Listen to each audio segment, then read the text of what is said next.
बिलालमीन वस्सलातु वस्सलामु अलैका सय्यिदुल अंबिया वल मुरसलीन। जो अहबाब मेरी इस वीडियो को पहली दफ़ा देख रहे हैं, जो अक्सर मेरी वीडियोस को देखते हैं, तमाम की खिदमत में मेरा सलाम अर्ज़ है। आज वज़ाइफ से कुछ हट कर आपको कुछ मालूमात मैं देना चाह रहा था जिन्नात के हवाले से, क्योंकि बहुत सारे ऐसे लोग होते हैं कि जो ये शौक़ रखते हैं कि उन्हें जिन्नात के बारे में मालूमात हो कि जिन्नात कौन हैं, जिन्नात क्या खाते हैं, जिन्नात क्या पीते हैं, जिन्नात की तादाद कितनी है और जिन्नात के नाम क्या हैं और जिन्नात के काम क्या हैं। जी हाँ, इस हवाले से मैं कुछ मालूमात वक्फ़े से इंशाअल्लाह मुख्तसर अपने क्लिप्स में आपको शेयर करता रहूँगा। तो जो अहबाब इसमें दिलचस्पी रखते हैं वो उसको तवज्जो से सुनें, क्योंकि ये बहुत ही ज़बरदस्त मालूमात हैं आपके लिए। नंबर 1 ये कि जिन्नात क्या हैं। जी हाँ, जिन्नात ये अल्लाह ताला की एक ऐसी मखलूक है कि जो अपना वजूद रखती हैं, यानी कि जिन्नात का एक अपना वजूद है, एक ज़ाती वजूद। जैसे एक इंसान अपना वजूद रखता है, अपना एक उसका हुलिया होता है, इसी तरह जिन्नात भी अपना एक वजूद रखते हैं। और जिन्नात जो हैं अल्लाह ताला ने इनको एक एक ऐसी ताकत दी है कि ये अपनी जो शक्लें हैं ना, ये उसको बदल लेते हैं, अपनी शक्ल को ये बदल लेते हैं। और ये इंसानों से हट कर, यानी कि इंसान ऐसे काम नहीं कर सकता जो कि जिन्नात कर लेते हैं, जो कि नामुमकिन काम जिन्हें इंसान नामुमकिन समझता है और जिन्नात उनको बआसानी कर लेते हैं। जी हाँ, अ, इसके अलावा जिन्नात की अक़साम के बारे में शारिह बुखारी अल्लामा बदरुद्दीन मोहम्मद बिन ऐनी अलैहि रहमतुल्लाहिल गनी आपने कुरान पाक, अहदीस और आसार में बहुत ज़्यादा गौर व फ़िक्र करके जिन्नात की कुछ अक़साम वज़ा की। अच्छा, आपने जो जिन्नात की अक़साम वज़ा की और उन अक़साम को बयान फ़रमाया, मैं उनमें से ही आपके गोशगुज़ार चंद ही अक़साम मैं करूँगा, इसको तवज्जो से समाअत फ़रमाइएगा। नंबर 1 गोल। जी हाँ, ये एक जिन होता है गोल, इस जिन को इफ़रीत भी कहते हैं। जी हाँ, और ये जिन्नात में सबसे ज़्यादा ख़तरनाक और सबसे ज़्यादा इसको ताकतवर जिन समझा जाता है।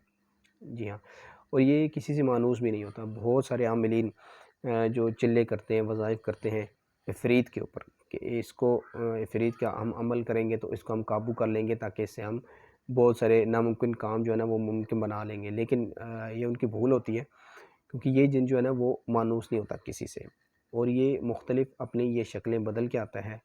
और जो है ना ये अक्सर जो है ना ये रात के वक्त दिखाई देता है, और इसका जो बसेरा होता है वो ज़्यादातर ये जंगलात में ही ये रहता है। और इसका काम क्या होता है कि जो मुसाफिर तन्हा सफ़र कर रहे होते हैं, सफ़र में होते हैं, तो ये जब उनको देखता है तो उनके करीब आता है और इंसानों की वो शक्ल इख्तियार कर लेता है। जी हाँ, ये इंसानों की शक्ल इख्तियार करता है, और इख्तियार करके वो जो मुसाफिर होता है उसको ये रास्ते से भटका देता है। ये इसका काम है एक, जो मैंने आपके सामने अर्ज़ किया। इसके अलावा एक जिन है गद्दाद।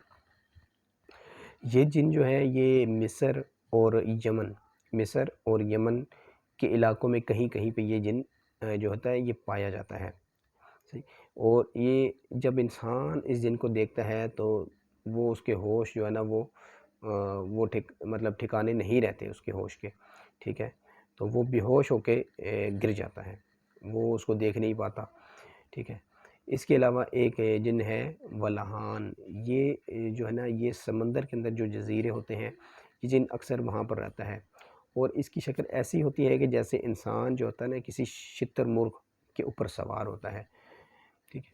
जो इंसान जज़ीरों में जा पड़ते हैं, ये अक्सर उनको नुकसान पहुँचाता है। इसके अलावा एक जिन है शक। ये जो जिन है ये इंसान के आधे कद के बराबर होता है, और देखने वाले इसे बिन मानस समझते हैं। ये जिसको बोना आप एक ज़बान में कहते हैं बोना, या बिन मानस समझते हैं। और ये भी अक्सर जो होता है ना ये सफ़र में ही दिखाई देता है। अच्छा, इसमें बाज़ औक़ात तो बहुत सारे जिन्नात ऐसे होते हैं कि जो इंसान ये चीज़ देखी भी गई है कि बहुत सारे जिन्नात ऐसे होते हैं कि जो इंसानों के साथ मानूस हो जाते हैं, और इंसानों के वो काम भी आते हैं और उनकी मुश्किलात में उनकी मदद भी करते हैं। अच्छा, इसके अलावा बाज़ जिन्नात ऐसे होते हैं जो ख़वातीन को बहुत ज़्यादा नुकसान पहुँचाते हैं। इसके अलावा बाज़ जिन्नात ऐसे होते हैं कि जो कुत्ते और छिपकली की शक्ल में भी पाए जाते हैं। हम अक्सर घर में कोई छिपकली देख लेते हैं तो हम एकदम जब उसको मारते हैं वो घर से नहीं निकलती, तो हम क्या समझते हैं, हम कहते हैं कि ये इंसान है या जिन है। तो हमारी ये कैफ़ियत होती है कि ये कोई जिन है। जी हाँ, इसमें छिपकली भी एक किस्म है जिन्नात की, جو اپنی شکل کو تبدیل کر کے چھپکلی کی شکل بن جاتی ہیں۔ تو یہ کچھ معلومات تھی جو میں نے آپ کے سامنے عرض کی۔ اس کے علاوہ وظائف کے حوالے سے یا روحانی علاج کے حوالے سے اگر آپ رابطہ کرنا چاہتے ہیں تو ہمارے دیے گئے نمبرز پر آپ رابطہ کر سکتے ہیں۔ السلام علیکم ورحمۃ اللہ وبرکاتہ۔